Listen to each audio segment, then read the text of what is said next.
काल चक्र का बाप इससे पहले ना किसी ने सुनी, ना किसी ने देखी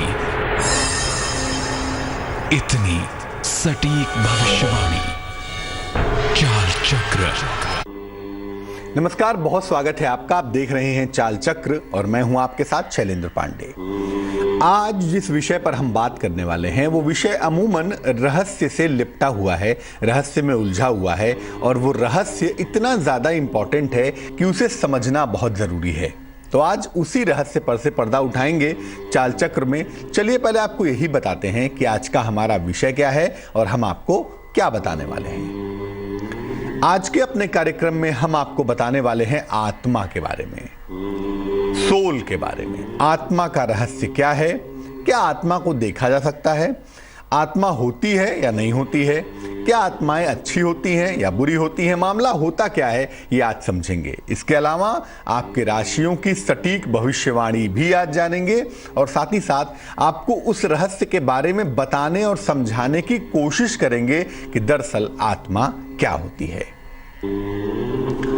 सबसे पहले जानते हैं कि आत्मा क्या है। आत्मा के बारे में बहुत सारी भ्रांतियां, बहुत सारी चीजें दुनिया में फैली हुई हैं, लेकिन आत्मा के बारे में सबसे जो प्रामाणिक, जो सबसे जेन्युइन उल्लेख मिलता है ना, सबसे मजबूत जो उल्लेख मिलता है वो भगवद गीता में मिलता है। कहा जाता है नैनम छिंदन्ति शस्त्राणि नैनम दहति पावकः। कहते हैं ना कि आत्मा अविनाशी है, कोई शस्त्र मार नहीं सकता, अग्नि उसे जला नहीं सकती, हवा उसे सुखा नहीं सकती और जल उसे डुबा नहीं सकता। यानी आत्मा अविनाशी है। अब जो चीज अविनाशी होगी उस पर किसी भी प्राकृतिक भाव का असर नहीं होगा। 5 तत्व होते हैं प्रकृति के, उन पांचों में से किसी भी तत्व का आत्मा के ऊपर असर नहीं पड़ता। ये बात गीता में कही गई है। किसी भी प्रकार की चीजें हमारी आत्मा के ऊपर असर नहीं करती। आत्मा का एक ही गुण होता है और आत्मा की एक ही क्वालिटी होती है। क्या होता है वो? स्वाभाविक रूप से प्रसार करना, आगे बढ़ना, एक्सटेंड होना। कोई व्यक्ति इस जन्म में सामान्य है, उसकी आत्मा, अगर वो साधारण व्यक्ति ही रहता है, बहुत नीच कर्म नहीं करता है, तो उसकी आत्मा अगले जन्म में और बेहतर जीवन पाती है, उसके बाद और बेहतर जीवन पाती है। ये बेटरमेंट लगातार होते होते होते होते एक दिन ईश्वर में विलीन हो जाती है। तो आत्मा का नेचुरल प्रॉपर्टी है कि भैया स्वाभाविक गुण है उसका कि वो एक्सटेंड करेगी, प्रसार करेगी और एक दिन जाकर अपने मूल स्रोत में लीन हो जाएगी, ईश्वर में विलीन हो जाएगी। संचर प्रतिसंचर का सिद्धांत है। ईश्वर परम आत्मा है, परम आत्मा से एक छोटे से अंश निकलता है आत्मा का और कई जन्मों से घूमता हुआ वापस मिल जाता है। ये सर्कल चलता रहता है, संचर प्रतिसंचर कहते हैं इसको। आत्मा, एक बात समझ लीजिए कि आप चाहिएगा तो भी और नहीं चाहिएगा तो भी उसका जो गुण है ना वो तो होगा ही। 99% मामलों में आत्मा आगे ही बढ़ेगी और ईश्वर में लीन होगी ही। अब आपके कर्म बहुत ज्यादा दूषित होंगे, बहुत ज्यादा खराब होंगे, तब तो भैया नीचे जाएगी, अदरवाइज ऊपर ही जाएगी। जब तक आत्मा ईश्वर के बिंदु तक नहीं पहुंचती, जब तक हमारी आत्मा परमात्मा में मिलकर लीन नहीं हो जाती, तब तक तमाम शरीर बदलती रहती है। हम अलग अलग योनियों से आते हैं, कभी पशु पक्षी बनते हैं, कभी वृक्ष बनते हैं, कभी नदियां बनते हैं, कभी पहाड़ बनते हैं। अलग अलग योनियों से होते हुए फिर पशु बनते हैं और पशु के बाद फिर मानव बनते हैं। अब मानव में भी क्या होता है? मानव में भी अलग अलग कैटेगरी के मानव हैं। कोई अच्छा है, कोई बुरा है, कोई बहुत सात्विक है, कोई महापापी है। अलग अलग शरीरों से होती हुई आत्मा फिर जब शुद्धतम स्थिति तक पहुंचती है तब जाके ईश्वर में लीन हो जाती है। तो आत्मा की प्रॉपर्टी है कि भैया वो आगे बढ़ेगी और ईश्वर में लीन होगी और यही आत्मा की यात्रा भी होती है। अब एक सवाल पैदा होता है जो आपके मन में यकीनन इस समय आ रहा होगा कि क्या आत्मा को देखा जा सकता है? देखिए, आत्मा को देखना सामान्य रूप से संभव नहीं है। मैं नहीं कह रहा हूं कि आत्मा को देख ही नहीं सकते, लेकिन एक शब्द है ना, सामान्य रूप से, generally you can't see the soul. सामान्य रूप से आप आत्मा को नहीं देख सकते।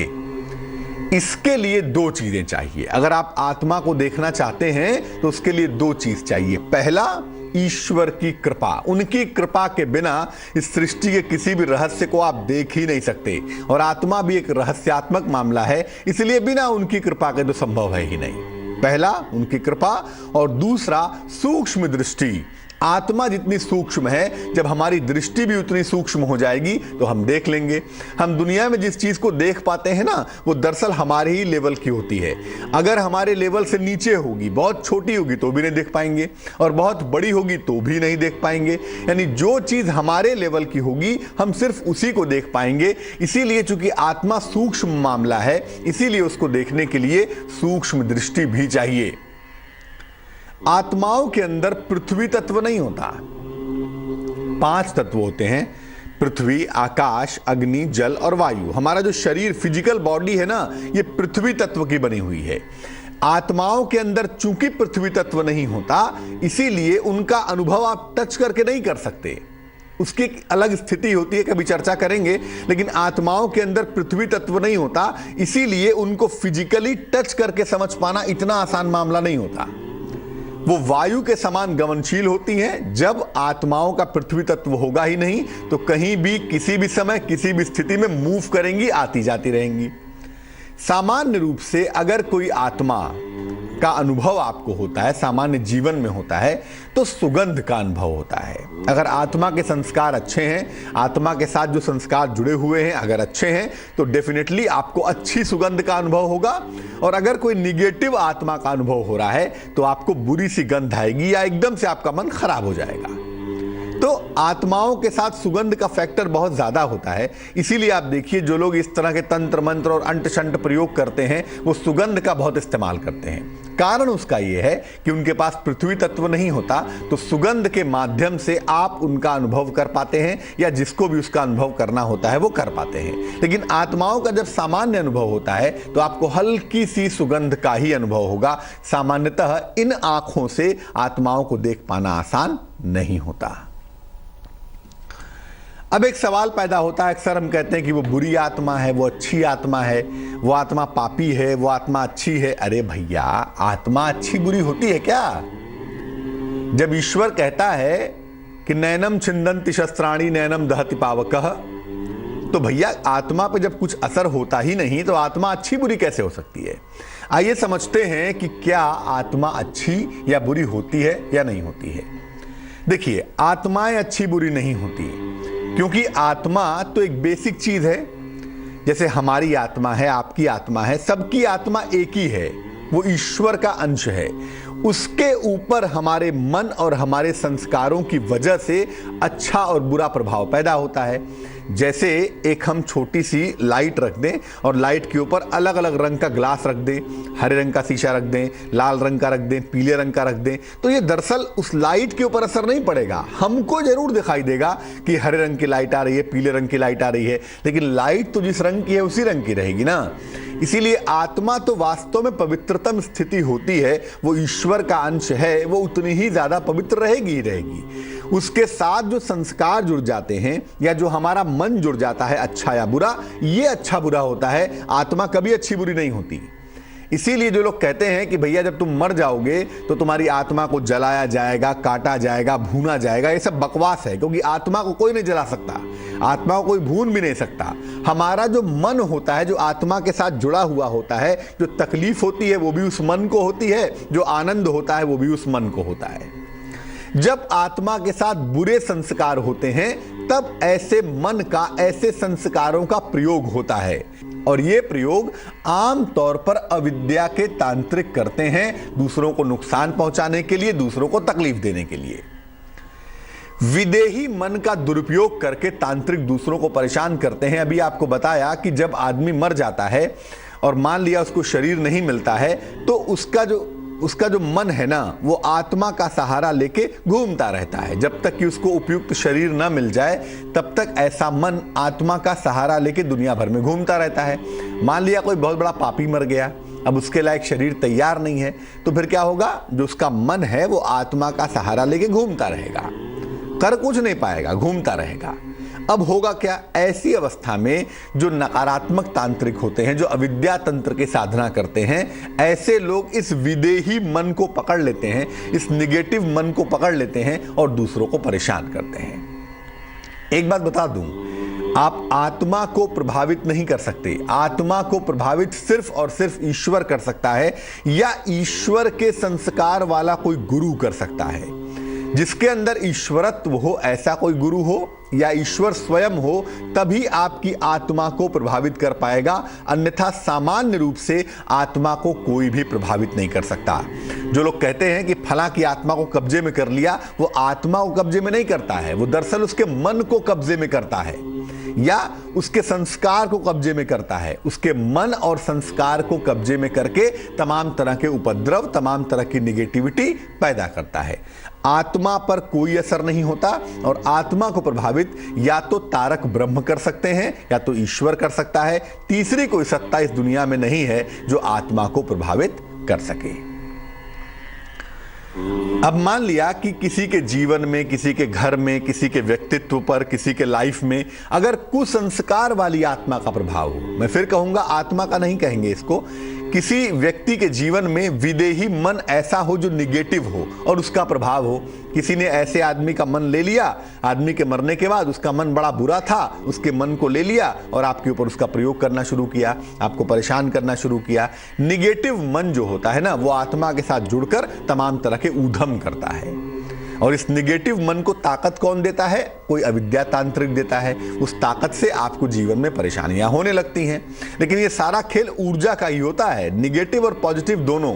अगर नकारात्मक मन इस दुनिया में मौजूद है तो पॉजिटिव मन भी दुनिया में मौजूद होते हैं। इसीलिए दोनों में लगातार द्वंद्व चलता रहता है। जो अविद्या तांत्रिक होते हैं वो निगेटिव मन का इस्तेमाल करके दूसरों को परेशान करते हैं, और जो विद्या के तांत्रिक होते हैं वो पॉजिटिव मन का इस्तेमाल करके ईश्वर तक जाने का रास्ता निश्चित करते हैं। बहरहाल, अगर कोई व्यक्ति, कोई निगेटिव आदमी है जो विदेही मन का, निगेटिव संस्कार का प्रयोग करके आपको परेशान कर रहा है, लोग कहते हैं मेरे घर में तंत्र मंत्र है, मेरा मन अच्छा नहीं रहता, मेरा स्वास्थ्य अच्छा नहीं रहता, तमाम तरह की बात करते हैं। अगर ऐसा है तो क्या करना चाहिए? देखिए, अगर आपके ऊपर किसी भी तरह का निगेटिव इंपैक्ट है, नकारात्मक मन का, विदेही मन का प्रभाव है, तो क्या करेंगे? सबसे पहले ये जानिए कि दुनिया में जो भी शुभता है, जो भी अशुभता है, वो सिर्फ और सिर्फ तारक ब्रह्म के अधीन है। ईश्वर के अलावा ये निगेटिविटी हो या पॉजिटिविटी हो, ये ईश्वर के ऊपर कुछ भी नहीं है। निगेटिव भी वही है, पॉजिटिव भी वही है, दिन भी वही है, रात भी वही है। इसीलिए भगवान शिव या भगवान कृष्ण, क्योंकि शास्त्रों के हिसाब से, तंत्र के हिसाब से शिव और कृष्ण ही सद्गुरु हैं, महागुरु हैं। इसीलिए भगवान शिव या भगवान कृष्ण की शरण में चले जाइए। दुनिया की कोई भी निगेटिव एनर्जी आपको परेशान नहीं करेगी। अपने आप को अगर आप बहुत पॉजिटिव बना लें, तब भी आपके ऊपर निगेटिव मन का प्रभाव नहीं पड़ेगा, आपके ऊपर निगेटिव शक्तियों का असर नहीं पड़ेगा, और आपके ऊपर इस तरह के किसी भी निगेटिव आत्मा या उसके कृत्यों का असर नहीं पड़ेगा। ज्यादा से ज्यादा भजन और कीर्तन करिए, क्योंकि भजन और कीर्तन करने से स्वयं तो शुद्ध होते ही हैं, आसपास की चीजें भी लगातार शुद्ध होती चली जाती हैं। अपनी आदतों को और अपने संस्कारों को भी शुद्ध रखना चाहिए। जो लोग अपनी आदतों को और संस्कारों को शुद्ध रखते हैं, ऐसे लोगों के ऊपर भी निगेटिव प्रभाव बहुत कम पड़ता है। क्योंकि जब हम निगेटिव काम करते हैं, हम लगातार गलत कार्यों में इन्वॉल्व होते हैं, तो जो निगेटिव मन इस दुनिया में घूम रहा है ना चारों तरफ, वो खिंचता चला आता है। जो निगेटिव संस्कार के लोग होते हैं, मरने के बाद वो शून्य में घूमते रहते हैं, तो वो आपकी तरफ अट्रैक्ट होते हैं, आपकी तरफ आकर्षित होते हैं। इसीलिए अपने कर्मों को सुधार लेने में ही बुद्धिमानी है। अपने कर्म ठीक करिए। अगर आप ठीक कर्म करेंगे तो जीवन में इतनी मुश्किलें परेशान नहीं करेंगी। तो आत्माओं का रहस्य हालांकि जानने के लिए जन्म जन्मांतर कठिन है, लेकिन हम आपको समझाने की कोशिश कर रहे हैं। फिलहाल एक दर्शक से बात करते हैं। नीतू जुड़ रही है हमारे साथ लखनऊ से। नीतू, बताइए। हाँ, हेलो पंडित जी, नमस्ते। जी नमस्कार, बताइए। जी, मैं अपनी बेटी के बारे में जानना चाहती हूँ। डेट ऑफ बर्थ क्या है उनकी? उनकी 5/11/1999। 99। समय बताइए। शाम के 6:10।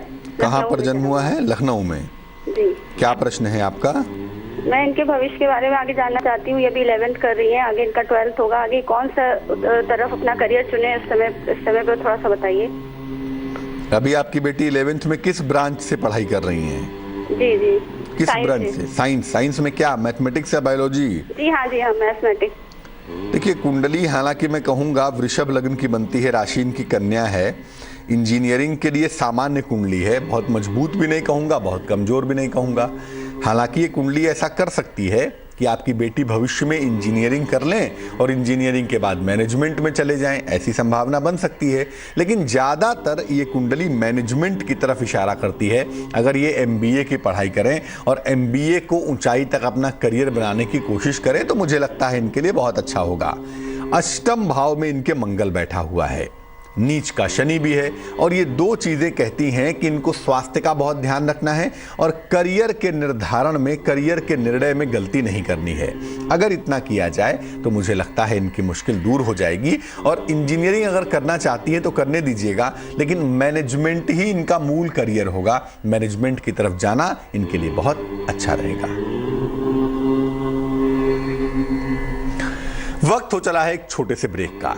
आत्माओं के रहस्य पर सोचते रहिए क्या है इसका रहस्य, लेकिन हम आपको बताते हैं कि सेगमेंट, इसके बाद के सेगमेंट में, आने वाले सेगमेंट में आपको हम क्या बताने वाले हैं। ब्रेक के बाद आएंगे तो आपको बताएंगे आज आपकी राशियों की सबसे ज्यादा सटीक भविष्यवाणी क्या है, कैसे आप अपने दिन को बेहतर बना सकते हैं, कौन सा रंग आपकी किस्मत चमकाएगा और आपके दिन का हाल क्या होगा। ये तमाम बातें करेंगे एक छोटे से ब्रेक के बाद।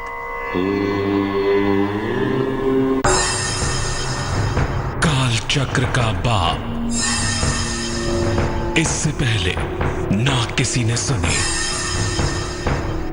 ना किसी ने देखी इतनी सटीक भविष्यवाणी।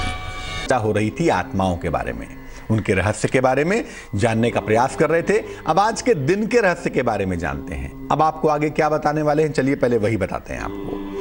अब हम आपको बताने वाले हैं आपके लिए आज का दिन कैसा रहने की संभावना बनती है, क्या क्या संभावनाएं हैं आज की, राशियों की सटीक भविष्यवाणी क्या है, कैसे आप अपने दिन को बेहतर बना पाएंगे, कौन सा रंग आज आपका साथ निभाएगा, कितने प्रतिशत का भाग्य आज आपके साथ होगा, आपके दिन का हाल कैसा होगा। ये तमाम बातें अब करेंगे, तो तैयार हो जाइए ये समझने के लिए कि आज का दिन आपका कैसा जाने वाला है और क्या संभावनाएं आज दिखाई देती हैं। सबसे पहले बात करते हैं मेष राशि की। मेष राशि वालों को मैं बता दूं कि आज आपके वैवाहिक जीवन में सुधार आने की संभावना है। आज आपकी मैरिटल लाइफ, मैट्रिमोनियल स्थिति काफी बेहतर होगी। अगर आप कारोबारी हैं तो निसंदेह आपको वहां पर फायदा होगा, थोड़ा ही सही लेकिन लाभ जरूर होगा। स्वास्थ्य की स्थितियां इंप्रूव करेंगी, सेहत आपकी बेहतर रहेगी, यानी कुल मिला जुलाकर आपका दिन आज अच्छा जाता हुआ दिखता है। शुभ रंग जिसका इस्तेमाल करेंगे आज वो होगा आसमानी और भाग्य आपका साथ निभाएगा तकरीबन 67%। वृष राशि, देखिए प्रेम का मामला बहुत सुंदर नहीं दिख रहा है और ऐसा हो सकता है कि प्रेम में पीड़ा का सामना करना पड़े, प्रेम में अलगाव हो सकता है, इसके लिए तैयार हो जाइए। नई नौकरी मिलती हुई भी आपको दिखाई दे रही है, आप कहीं ना कहीं एक बेहतर करियर की तरफ चलेंगे, नई नौकरी आपको प्राप्त होगी, उस दिशा में कोशिश कर सकते हैं। धन का लाभ होने की संभावना भी बनती है, यानी भौतिक रूप से तो फायदा हो रहा है आपको, लेकिन भावनात्मक रूप से थोड़ी सी कठिनाई आज हो सकती है। शुभ रंग आज के लिए नीला है आपका और भाग्य भी ठीक ठाक साथ निभा देगा। भाग्य होगा आपके पास 54%। मिथुन राशि, देखिए संतान की सेहत का आपको ध्यान रखना है, संतान के स्वास्थ्य का बहुत ध्यान रखेंगे तभी आपके लिए बेहतर होगा। और संपत्ति का किसी भी तरह का विवाद होगा तो वो हल होता हुआ दिखाई दे रहा है। आप आगे बढ़ के कोशिश करेंगे तो चीजें आज सुलझ जाएंगी, चीजें आज इंप्रूव हो जाएंगी। आर्थिक फायदा भी आपको हो सकता है, फाइनेंशियली आप मजबूत हो सकते हैं। अगर आप कोशिश करके देखें तो आर्थिक रूप से आपको लाभ जरूर होगा। शुभ रंग जिसका इस्तेमाल करेंगे आज के दिन वो होगा हरा और भाग्य आपका साथ निभाएगा तकरीबन 87%। कर्क राशि, संतान प्राप्ति के सुंदर योग बनते हैं। मुकदमों में सफलता के योग भी बनते हैं। अगर कोई डिस्प्यूट है, कोई मुकदमा है, तो यकीनन आपको फायदा होता हुआ दिखाई देता है। नए काम का अवसर भी आपको मिल सकता है। इस समय कोशिश करने पर आप नए काम की तरफ चल सकते हैं और ये बात आपके लिए फायदे की जरूर हो सकती है। शुभ रंग जिसका इस्तेमाल करेंगे आज के दिन वो होगा ग्रे, लेकिन बहुत सारी देखिए मेहनत करनी पड़ेगी, तभी जाकर आप चीजों को सुलझा पाएंगे या सुलझा पाएंगी। भाग्य होगा आपके पास 45%। सिंह राशि, लियो, धूप लग सकती है आपको। मौसम बदल रहा है, या तो धूप लगेगी, गर्मी के शिकार होंगे, या तो कोल्ड कफ की चपेट में आएंगे। यानी कहीं ना कहीं मौसम की वजह से आपकी सेहत में दिक्कतें दर्ज की जा सकती हैं। आज वाहन चलाने में सावधानी रखेंगे, वाहन चलाने में लापरवाही ना करें तो अच्छा होगा, वरना दुर्घटना के बेवजह शिकार होंगे। अगर कहीं पर धन रुका हुआ है, फंसा हुआ है, कोशिश करने से आपको रुका हुआ फंसा हुआ पैसा प्राप्त होगा। शुभ रंग जिसका इस्तेमाल करेंगे वो होगा नारंगी और भाग्य आपका साथ निभाएगा तकरीबन 74%। कन्या राशि, पिता का सहयोग मिलता हुआ आपको दिखाई देता है। अगर पिता की तरफ से कोई दुराव था, कोई मनमुटाव था, तो उस दिशा में आज कोशिश करने से थोड़े से रिश्ते भी बेहतर जरूर होंगे। आपको संपत्ति का लाभ मिलता हुआ भी दिखाई देता है। गेन ऑफ प्रॉपर्टी के मजबूत योग फिलहाल बने हुए हैं। किसी मनोरंजक यात्रा की तरफ आप जा सकते हैं। मनोरंजक यात्रा का सुंदर योग भी बन पा रहा है। शुभ रंग जिसका इस्तेमाल करेंगे वो होगा सफेद और भाग्य आपका साथ निभाएगा तकरीबन 93%। तुला राशि, लिब्रा, देखिए धन लाभ की प्रबल संभावना बनती है और अगर आप कोशिश करें तो फाइनेंशियली चीजें इंप्रूव करेंगी। फाइनेंशियली आपको लाभ जरूर होगा। मान सम्मान की प्राप्ति भी हो रही है। मान सम्मान भी मिलता हुआ आपको दिखाई दे रहा है और इसके अलावा जीवन साथी का सहयोग भी आपको मिल रहा है। जीवन साथी के साथ आपका तालमेल अच्छा हो जाएगा। शुभ रंग आपका हल्का पीला होगा और भाग्य आपका साथ निभाएगा तकरीबन 89%।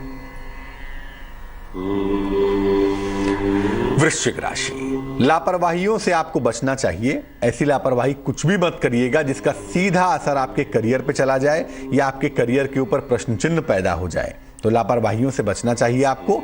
हालांकि आपका स्वास्थ्य का मामला बेहतर है, सेहत में सुधार होता हुआ दिख रहा है और अगर आप इस समय यत्न करें, प्रयत्न करें तो आपकी नौकरी में बदलाव की गुंजाइश भी बनती है। नौकरी में परिवर्तन भी जरूर होगा। शुभ रंग गुलाबी होगा और भाग्य आपका साथ निभाएगा तकरीबन 54%। धनु राशि, किसी लंबी यात्रा पर आप जा सकेंगे। अगर आप कोशिश करें तो लंबी दूरी की यात्रा पर आज जा सकते हैं। यात्रा आपके लिए फायदेमंद होगी, लेकिन अनावश्यक क्रोध मत करिएगा। क्रोध पर नियंत्रण बनाए रखिएगा तो आपके लिए बेहतर होगा। किसी भी तरह के धन के नुकसान से बचने में बुद्धिमानी है। कुछ भी ऐसा खर्च मत करिए, कुछ भी ऐसा कार्य मत करिए जिससे अनावश्यक आपके धन की बर्बादी हो। धन के नुकसान से बचिए। शुभ रंग आपका फिरोजी है और भाग्य आपका साथ निभाएगा तकरीबन 77%। मकर राशि, कैप्रिकॉर्न, अगर कोई दिक्कत, कोई परेशानी है तो ऐसा लगता है कि आज आपकी समस्याएं बढ़ सकती हैं, आज आपकी मुश्किलें सामने आ सकती हैं। जरा सा ध्यान दीजिएगा। अपने खान पान का ख्याल रखिएगा। कुछ भी ऐसा उल्टा पलटा मत खाइए, उल्टा सीधा मत खाइए जिससे तबीयत खराब हो जाए। वाद विवाद से बचिए, शांति बनाए रखिए। बुद्धिमानी यही कहती है अनावश्यक दिन को खराब ना करें। शुभ रंग सफेद होगा और बड़ी सारी मेहनत करनी पड़ेगी आज। भाग्य होगा 45%। कुंभ राशि, अगर आप धन को लेकर लापरवाह हैं तो जरा सा लापरवाही को सुधार लीजिए, क्योंकि आपके धन का खर्च नहीं रुक रहा है और ये बात आपके लिए चिंताजनक हो सकती है।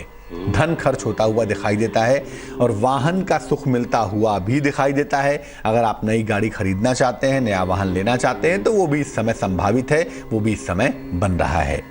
परिवार में प्रसन्नता आएगी, परिवार में खुशहाली आएगी। इस दिशा में कोशिश की जा सकती है। चीजों को सुलझाने का प्रयास करेंगे तो उलझी हुई तमाम चीजें सुलझ जाएंगी। शुभ रंग आपका नीला होगा और भाग्य आपका साथ निभाएगा तकरीबन 78%। मीन राशि, प्रेम संबंध अगर कोई है, कोई रिलेशनशिप है आपके जीवन में महत्वपूर्ण है तो उसमें आपको सफलता मिलती हुई दिखाई देती है। अगर अविवाहित हैं तो विवाह आपका तय हो सकता है। और किसी प्रिय मित्र से, किसी हित मित्र से आज भेंट होने से आपका मन, आपका दिलो दिमाग बहुत अच्छा हो जाएगा। आपको चिंता करने की आवश्यकता बिल्कुल नहीं है। शुभ रंग आपका धानी है और भाग्य आपका साथ निभाएगा तकरीबन 65%। तो दिन कैसा जाने वाला है ये आपने समझ लिया। फिलहाल एक दर्शक की समस्या समझते हैं। बलिया से सत्येंद्र जुड़ रहे हैं हमारे साथ, उनसे बात करते हैं। सत्येंद्र जी बताइए। हाँ गुरु जी प्रणाम। नमस्कार, बताइए। गुरु जी मेरा डेट ऑफ बर्थ है 10 नवंबर 1975। समय बताइए। समय है सुबह के 5:15। कहाँ पर जन्म हुआ है? बलिया में सर जी। पूछिए क्या प्रश्न है? सर जी मेरा 2 प्रश्न है। एक तो मैं मेरे लिए उपयुक्त व्यवसाय क्या होगा, और वर्तमान में गुरु जी हर एंगल से चारों तरफ सुलझा हुआ हूँ, फंसा हुआ हूँ, आर्थिक स्थिति सही नहीं चल रही है।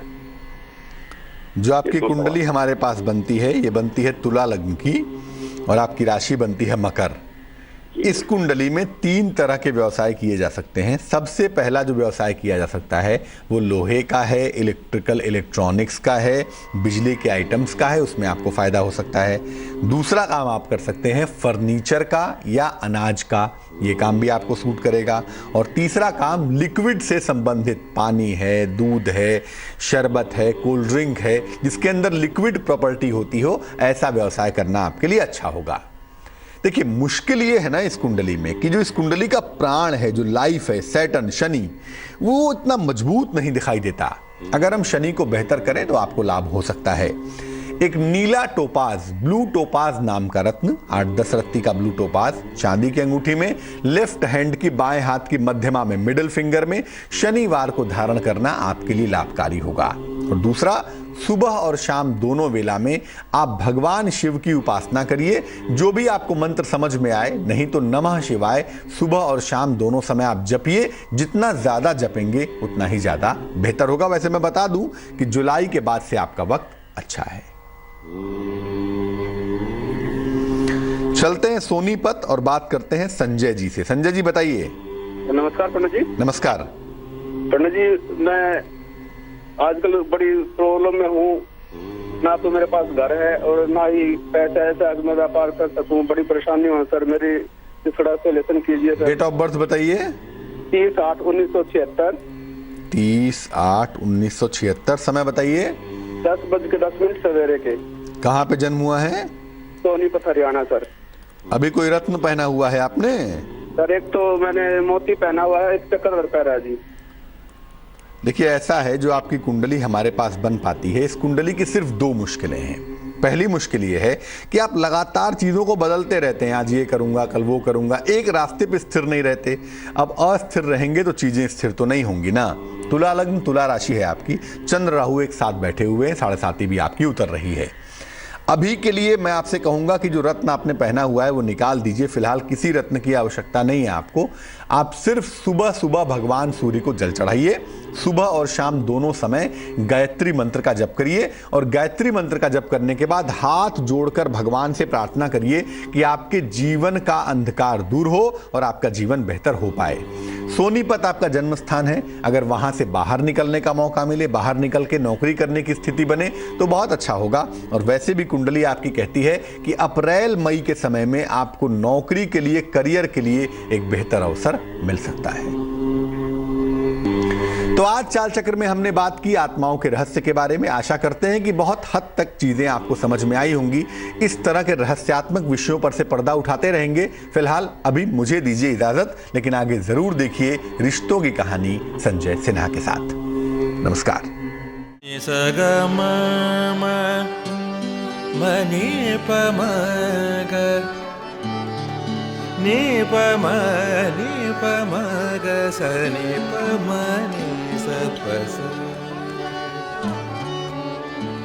जहाँ तक याद आती रहेगी।